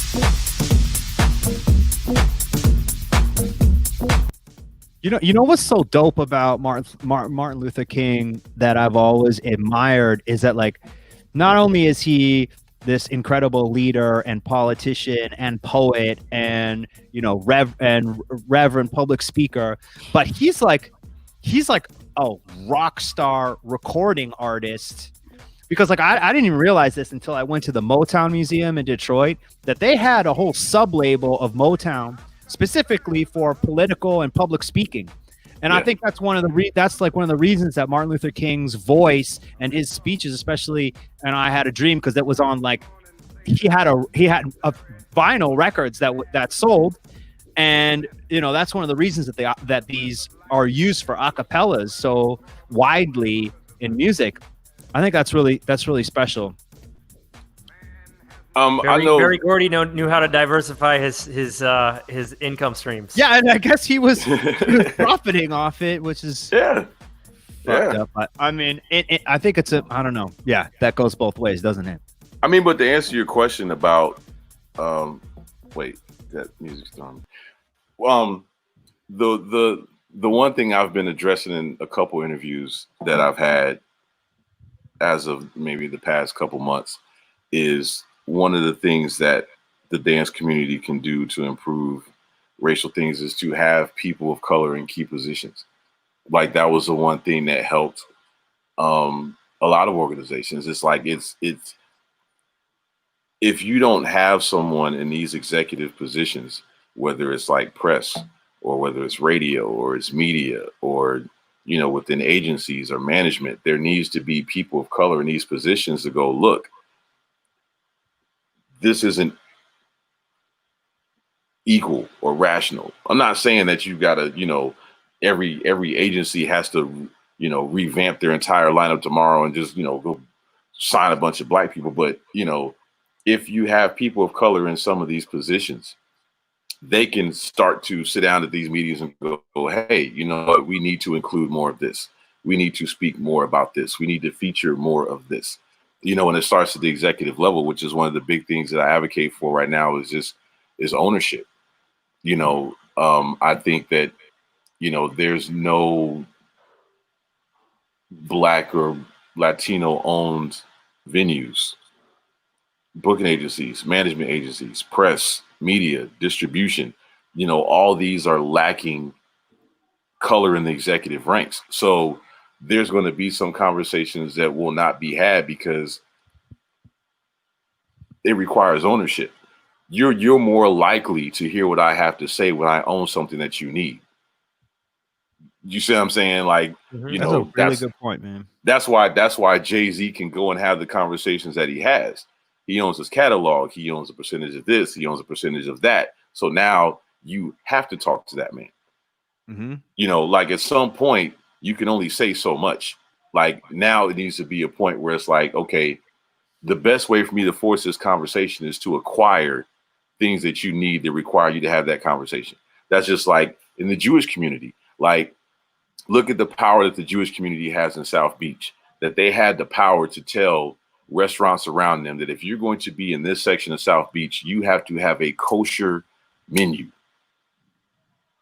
Kosher food sucks. But I'm just saying that, do you know the amount of power you have to demand Burger King to go kosher? To have a Dunkin' Donuts go kosher?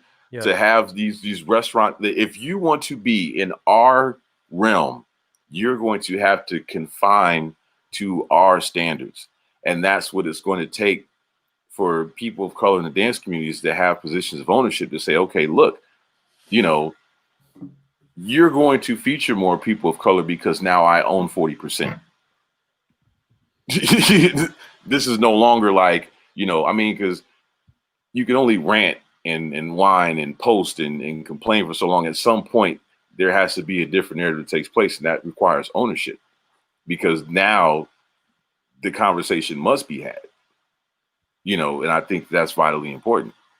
That's the reason why hip hop is the way it is. Look at all the relationships and things that hip hop has been able to take care of. Look at what Meek Mill's doing with the Reform Alliance. Look at what Jay-Z's doing with the Reform Alliance. Look at what's going on with the Innocence Project. You know what I mean? Like, you have these things going on because now you have people of ownership that now have the influence to initiate change.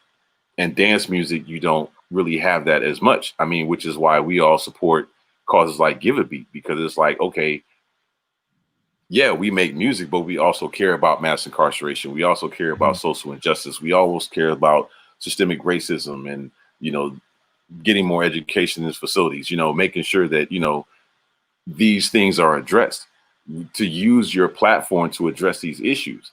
Now, how much of the dance community openly supports organizations like that?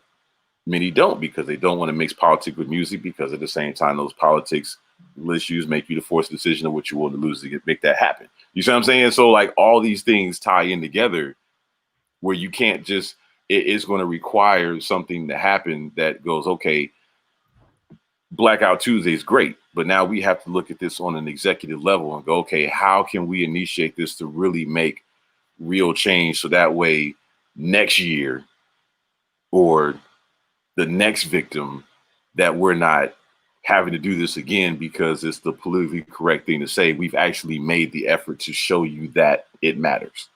Mm-hmm. Yeah. End of. That's my TED talk. Like, what's great right there. You know. And that was Drop the mic. Yeah, man. Yeah, I mean, how do we contribute to this as a record label, as artists? Like, what do we need to do? I mean, something I think of immediately is trying to employ more people of color. I mean, we're a very small operation, but the next time we need to hire somebody, is like make sure it's somebody of color that we can then teach how to how we're running our thing, so they can either grow to be a bigger part in our thing or start their own thing and have that knowledge. You hear that, potential interns out there? Yeah. Well, I'll give you some insight to that, and also take some pressure off of you a bit. And what I'm about to say is not going to be a very popular statement, but it's a true statement. It's harder for you to take initiatives to make some of these things happen when you have prominent people of color in dance music who say nothing. So the pressure is not just only on white people to make a change, but to have some of these pioneers and people of higher brand platforms to use their influence as well. So if the people that you look up to aren't saying anything, it makes it easier for you not to say anything. You follow what I'm saying? Mm-hmm. So it's not just as much pressure on you. It's also pressure on them. You know what I mean? So, because I saw a lot of prominent Black artists in dance music who's literally blacked out of social media for quite some time because they don't want to say, they in their mind, it's like, well, if I say nothing, fine. You know what I mean? And that doesn't help. So then as a white executive, if I go, well, if he's not saying anything, then I don't have to say anything. You see what I'm saying? It's a trickle down. It's a trickle down theorem. You know what I mean? Like, where it's like, okay, I've basically given you permission by saying nothing for you to be okay with some of the decisions that you make. So if fans are going to call out labels and they're going to call out all these other people, you also may need to look at some other people as well. This is not just who would you really like to come out and make a statement? Do you think who would Todd Terry? Mm. Like let's start at the top. I would love to see Todd Terry. I would love to see Masters at Work. I would love to see Roger Sanchez. I would love to see, I don't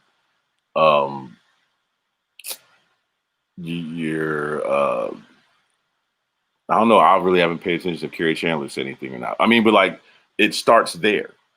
You know what I mean? Like, these guys are the forefathers. They're the kings. I mean, I think we would certainly welcome them on the show, and if they'd like to respond to E-Clyps and speak their mind about what's going on, we happily. I think that, like, especially Masters at Work, they've they do contribute with the content of the music, and I can speak both Louis and Kenny doing a lot with pushing. I mean, Kenny would be the one. If I could nominate somebody to be on the show and you talk about a master class of just knowledge of music, knowledge of business, knowledge of culture, Kenny is one of those people. You know what I'm saying? Like, he's in every facet of the conversation, you're going to be like, wow. You know what I'm saying? Like, I would definitely nominate him to have that conversation. Yeah. Well, Kenny, you heard it. Make it happen. Come on, man. We're here. You know, the Martinez brothers are another, you know, those dudes, man, like what they do with the whole, with the razor and tape, like look at the deal they did with New Era. Like those kind of moves, you know, they did the stuff with those like T-Mobile or something like that.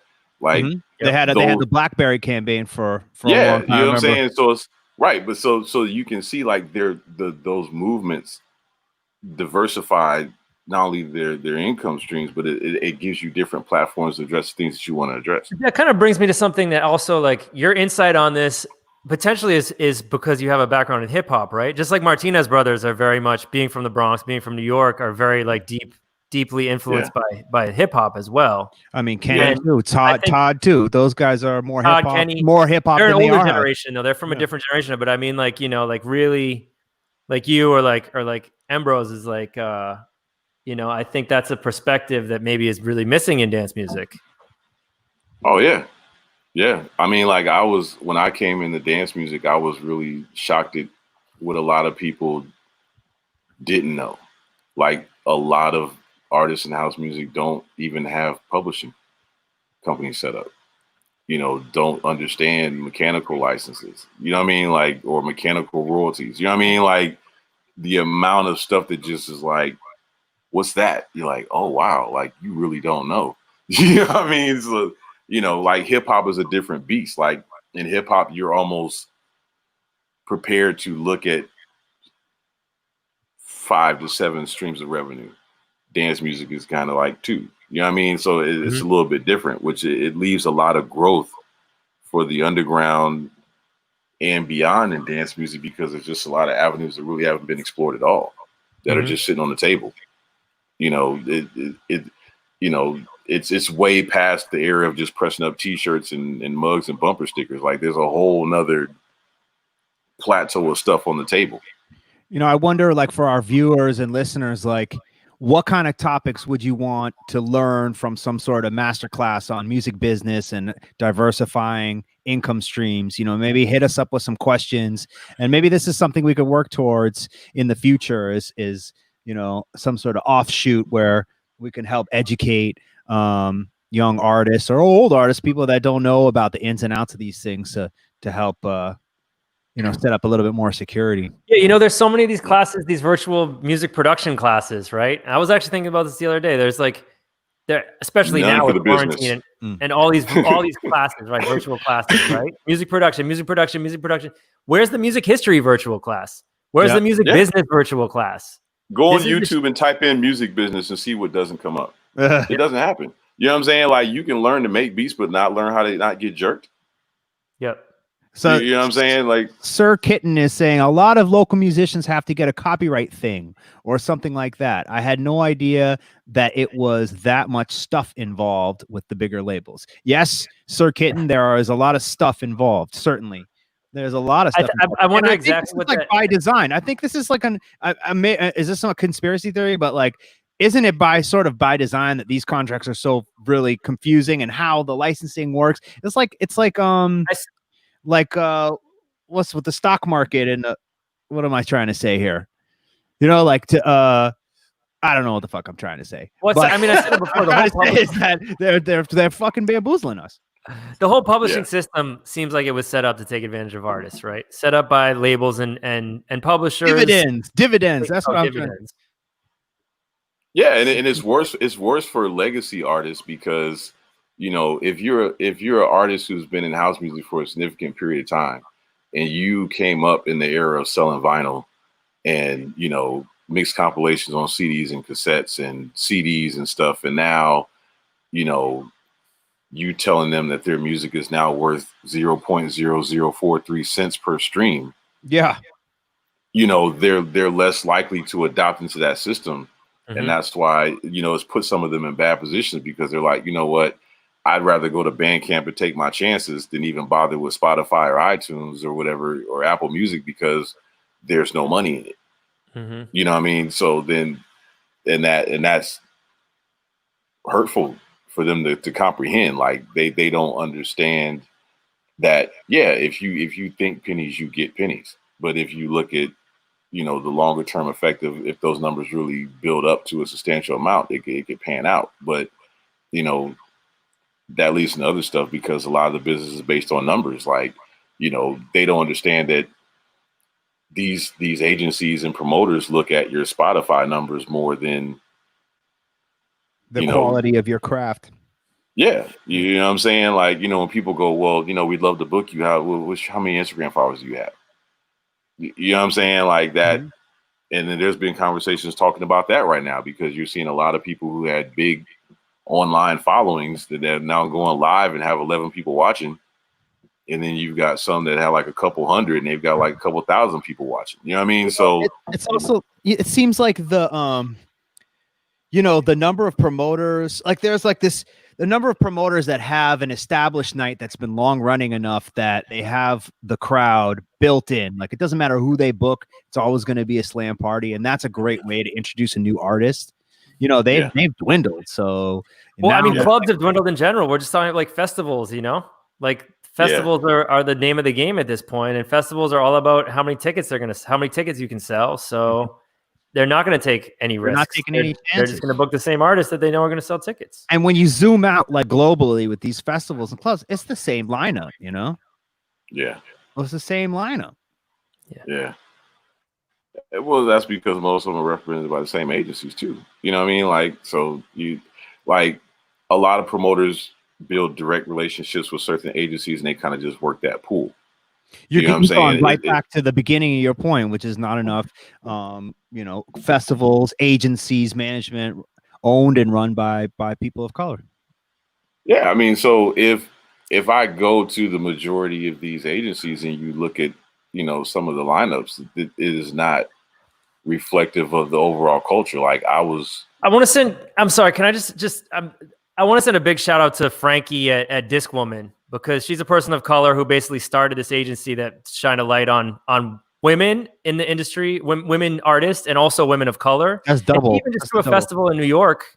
Yeah. Of only booking people of color to perform at the festival. So Frankie's like the only one I can think of, which is crazy, but she's doing it on a big level. So big shout out to her. Shout out to Afropunk too.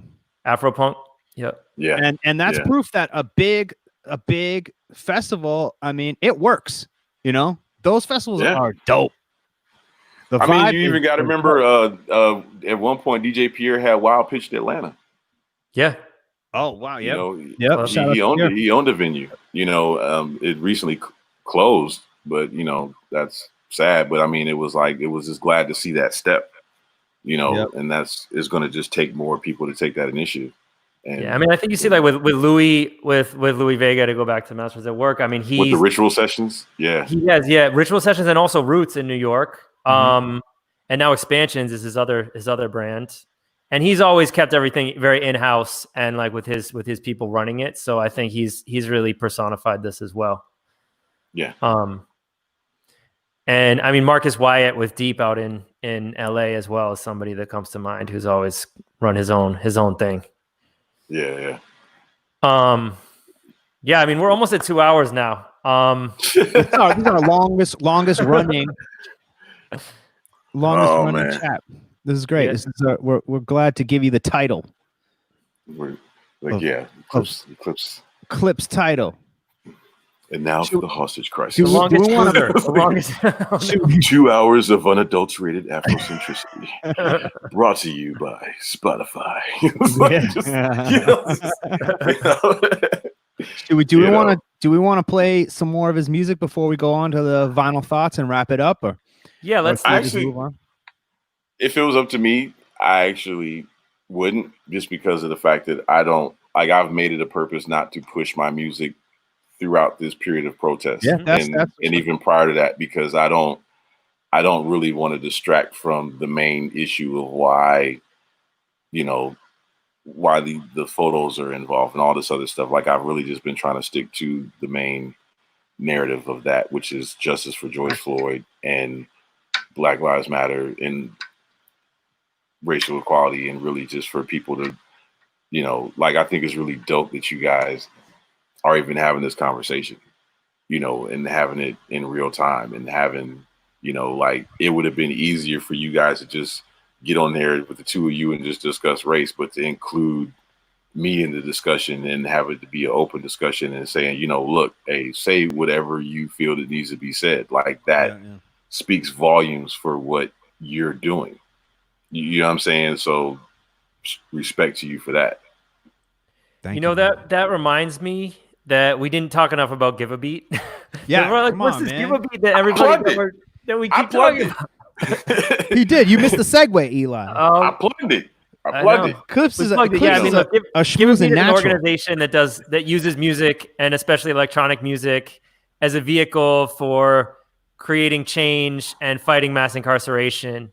And their newest initiative is bringing electronic music to prisons and teaching inmates about electronic music, and using it to empower them to be musicians. So I think they do really great work.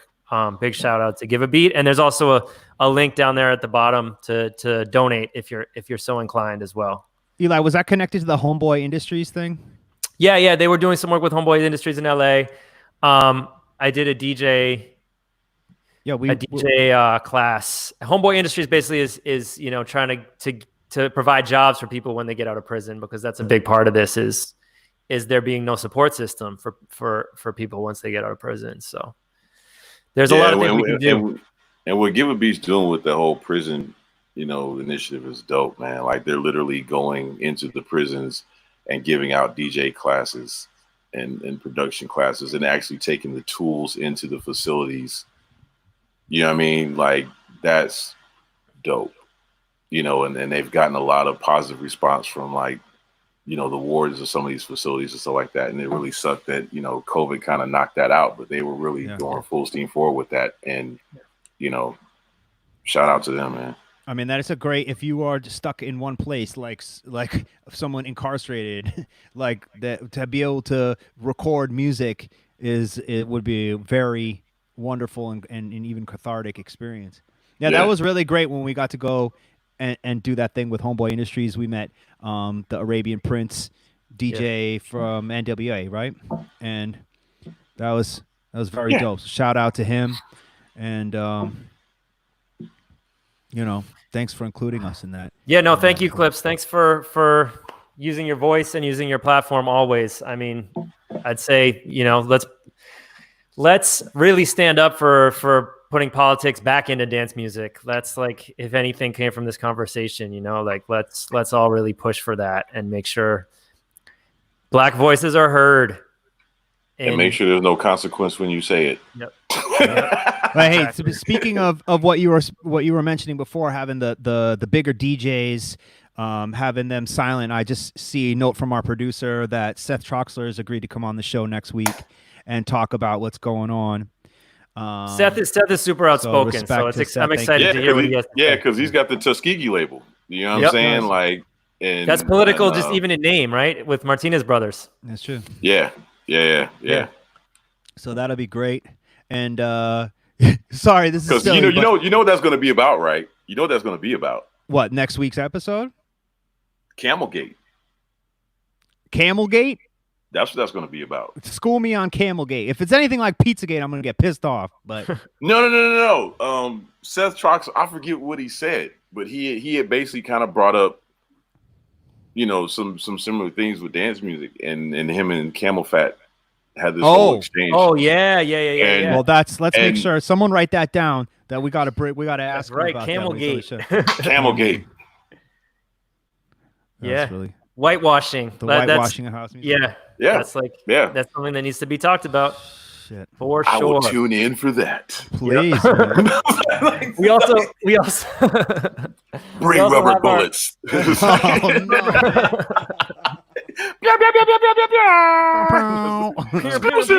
New Seth Troxler. Schmoozing. We also have our boy Life on Planets coming in next week. We actually, to go back to what you were saying about not posting any music, we've been struggling with this because he's a person of color from Baltimore, and he has a release scheduled for this Friday on Soul Club Records. Wonderful release. And really. we kind of were struggling to, and he was obviously involved in this conversation, like he didn't necessarily feel right promoting music, just like you're saying, Clips, but we figured out that with Bandcamp waiving all their fees, it's a great opportunity for us to make this actually a way to contribute to the movement, for him to make it a way to contribute to the movement and use his music, which is actually, there's a political track on the EP called Move It Forward, which actually is addressing police brutality and how we need to move it forward, that he wrote years ago. And now obviously we're still dealing with the same issues like we talked about. But so he's decided to use the EP and put it out on Bandcamp as a way to raise money for the causes. So I think that's dope. That's a pretty amazing opportunity. Yeah. Nice. So yeah. All right. Thanks, Clips. Thanks again. Yeah, for sure. Good luck also with the maple syrup market. Yeah.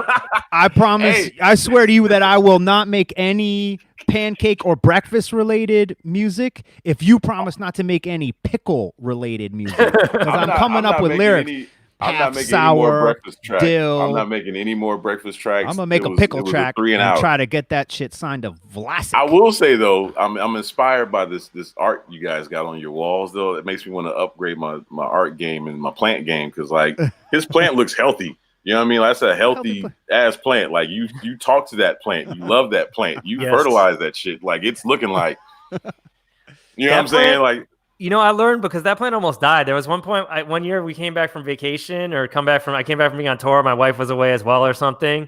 And there were like just 2 leaves left. It's like maybe a year and a half ago. There were literally only 2 leaves left. Wow. And we nursed this plant back to health, and we're never going to take this plant for granted. Yeah, never underestimate the regrowth of a plant. It may look dead, but the chances are it's still alive. These plants. I tried to grow a bonsai tree once, and it was bad. That's advanced, though. Bonsai is advanced. Yeah, that takes a lot of time and commitment. No, you know how I killed it? I overwatered it. That's how I killed it. And they were like, no, you only need to water like twice a week. And I'm like, why didn't you put it in the manual? I didn't know. So the bonsai manual. Yeah, my Mr. Miyagi died, man. It's all right. But, I think that's the thing about plants and general growing stuff, is like a lot of it is you have to do it and try it and kill plants for them to survive. Luckily, they're just plants. Shit. Hey, they're more than just plants. Even they are Mother Nature's information highway. Respect the earth. Don't. Luckily, babies and kids have more resilience than plants. So when you fuck up, they survive. I mean, but if the right plant dies, you can smoke it. Amen. True. Smoke it, we shall. Sorry. Oh, that's good. All right, guys. All right, cool, thanks man. a lot, Clips. Thank you, Eclipse. Yep. Appreciate you having me, man. No doubt, anytime. And for real, if you want to do a political record for Soul Club Records, yes, please. We're here for you. Let's do it. All right. All right. Respect. Peace out, everybody. Thanks for tuning in. Yep. Black Lives Matter. Give a beat. You can donate below. We'll see you next week, and let's keep talking about this shit, right? Let's keep fucking standing up for justice. I'm going to move on to the vinyl thought of this week. We turn to Fingers Inc. Finger Inc.'s own Larry Heard, who just celebrated his 60th birthday this week. Happy birthday, Larry Heard, the inventor of Deep House. Could we say that? Inventor is a funny word, but yeah, like the inventor. He was in the lab. Yeah. Let me go here. You talk about the record, but formula. So, yeah, this record, Can You Feel It? Well, they threw the Martin Luther King speech, I Have a Dream speech on it. So it felt like the pertinent. Very powerful one. I'm sorry, I got to switch over to my other camera. One day we'll have enough money to that's a nice shot transition. Right there. Oh, nice, you like that? Yeah, I like that. And all right, so you talk for a sec, Eli, and I'm gonna go over. Yeah. And press the button. But shout out to Larry Heard, shout out to Robert Owens, Fingers Inc. Yeah. We'll see you guys next week with Seth Troxler and Life on Planets. And enjoy this beautiful music. Peace.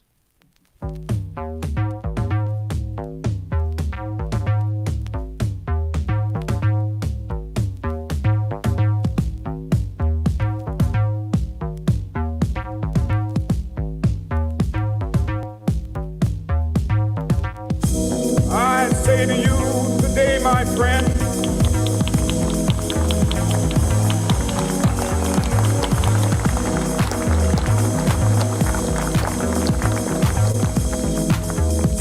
even though we face the difficulties of today and tomorrow, I still have a dream. It is a dream deeply rooted in the American dream. I have a dream that one day this nation will rise up, live out the true meaning of its creed. We hold these truths to be self-evident, that all men are created equal.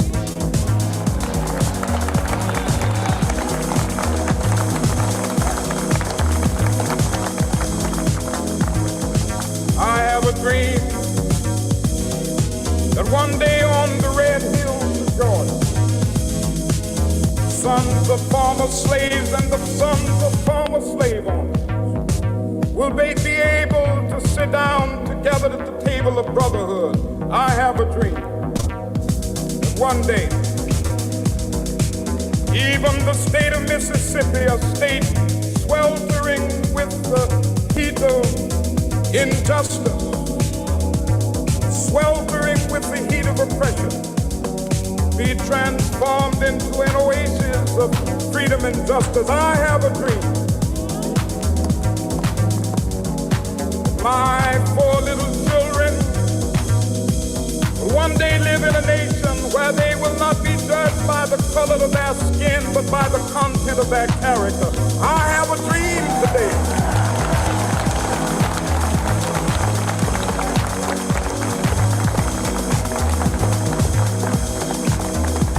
I have a dream that one day down in Alabama, with its vicious racists, with its governor having his lips dripping with the words of imposition and nullification, one day right there in Alabama, little black boys and black girls will be able to join hands with little white boys and white girls as sisters and brothers. I have a dream today.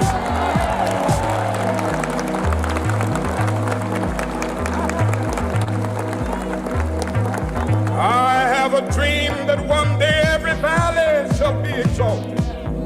Every hill and mountain shall be made low. The rough places will be made plain, and the crooked places will be made straight. And the glory of the Lord shall be revealed, and all flesh shall see it together. This is our hope. This is the faith that I go back to the South with. With this faith, we will be able to hew out of the mountain of despair a stone of hope. With this faith, we will be able to transform the jangling discords of our nation into a beautiful symphony of brotherhood.